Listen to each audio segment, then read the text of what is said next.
My name is Tarmack, and this is your Game Industry News Wrap-Up for the week of April 8th, 2017. Unlike normal product reveals, Microsoft invited Digital Foundry, the industry experts in performance and hardware, to see and play around with the final hardware setup for the new Xbox Project Scorpio. Without boring you with the individual specs that you can find by just visiting the Digital Foundry YouTube channel, the conclusions of their time spent with the system indicate a roughly 43% compute power advantage over the PlayStation 4 Pro, which is quite substantial. It's expected that Microsoft will reveal the console officially at E3 in June. And, as with any console, having games is the most important part, so I look forward to seeing what Microsoft has in store. The Digital Foundry visit was primarily based on Forza 6, which, racing car games granted, do have a tendency to perform better due to most of the rendering involving the car, with less detail in the surrounding area. The most interesting thing ultimately is that the console should be capable of doing native 4K rendering at 60 frames per second. And with Windows Play Anywhere, all the patches you have to deal with, you're basically PC gamers at this point, so welcome, enjoy your stay, have some dip. In Shady news for the week, Gearbox announced it was partnering with G2A, the grey market key reseller, for the sale of Bulletstorm Full Clip Edition. TotalBiscuit raised this as an issue with an open boycott of Gearbox games for coverage, which initiated a rather rapid dialogue between PC gaming's favorite top hat and the folks at Gearbox over the shady practices employed by G2A. The dialogue resulted in an ultimatum from Gearbox to G2A where they would be required to make the Shield feature free as a consumer protection mechanism, allow developers by way of API to flag stolen keys, throttle sales of non-certified developer keys to prevent users from individually selling mass quantities of each game, and simplify the fee structure so gamers selling keys don't have to deal with hidden and obfuscated charges. Each of these would be required within a range from 30 to 90 days, but a public statement from G2A committing to the changes would be sufficient for the moment, as Bulletstorm was releasing very soon. Surprising nobody, G2A remained completely silent, and Gearbox is now terminating their relationship. If you needed any further evidence that G2A is a shady platform that doesn't just support but indeed through its actions encourages illegal key selling, then you haven't been paying attention. Now, if we could just get Twitch to ban G2A sponsorships like Riot Games did, that would be really something.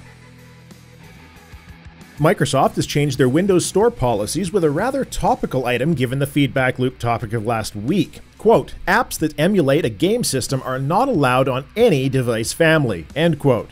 While this isn't terribly surprising, what interests me most is why Microsoft would make this change now. Perhaps Simu is trying to get listed on the Microsoft Store, though that is just conjecture.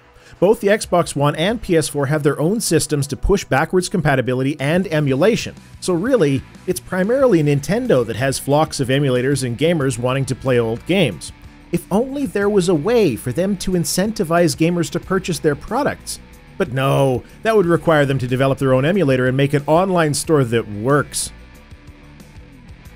Gamers lost their minds online due to folks noticing that CDProjekt had been granted a trademark for the word Cyberpunk. Debate boiled up over their ability to trademark a single word like that, with claims of past uses through cosplay, pen and paper RPGs, and all manner of other pre-existing sources. CDProjekt then set out on Twitter to try to explain basic trademark law to those who didn't bother to read the trademark filing or research what its effects would actually be.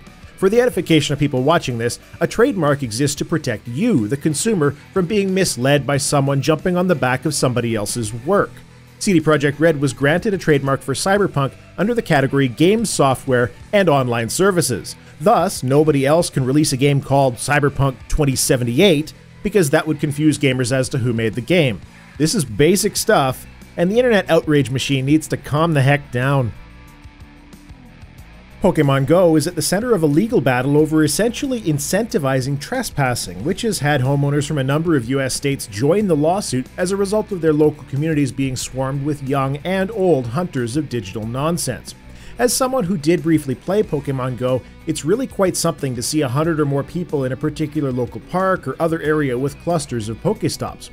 The camaraderie between gamers putting down the stop-enhancing consumables, sharing stories, and being social was really a sight to behold, given this is probably the most social a game has ever been.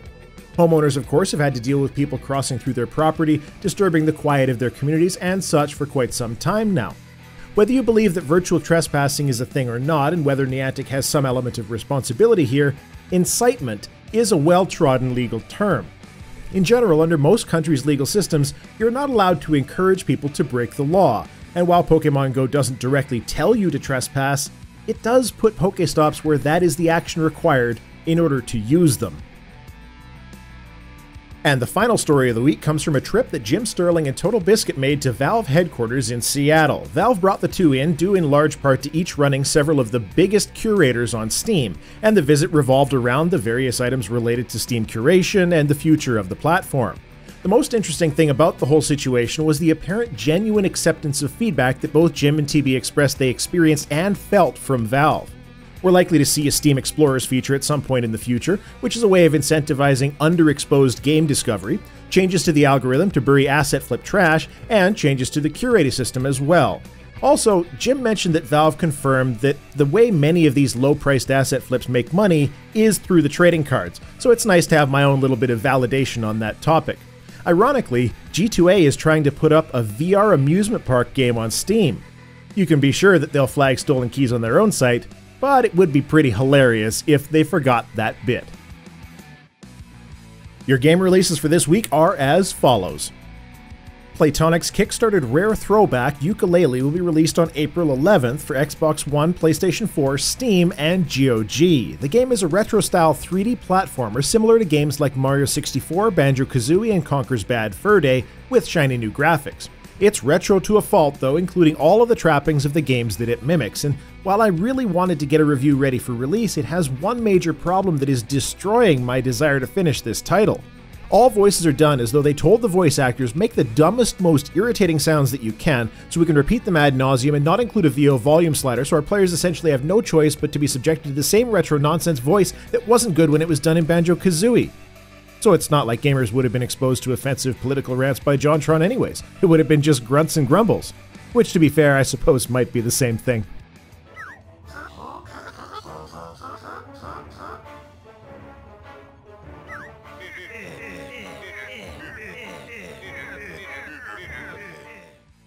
April 11th also hails the release of a puzzle game based on a murder intrigue-style masked ball in a casino mansion. The sexy Brutale appears to be similar in design to something like Clue, but with an isometric viewpoint and a very unique and pleasant art style. It'll be released on Steam, Xbox One, and PlayStation 4. This has been your Game Industry News Wrap-Up for the week of April 8th, 2017. I've noted a couple of topics for future, but since I did feature creep videos on them recently, I'm going to hold those for a few months. More people wanted me to stop using WinRAR and switch to 7-zip than made topic suggestions.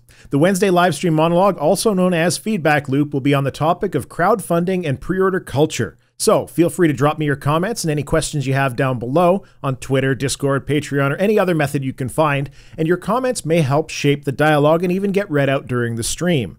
Follow Tarmack Gaming on Twitch to tune in live at 7 p.m. MST on Wednesday. My name's Tarmack. Thanks for watching.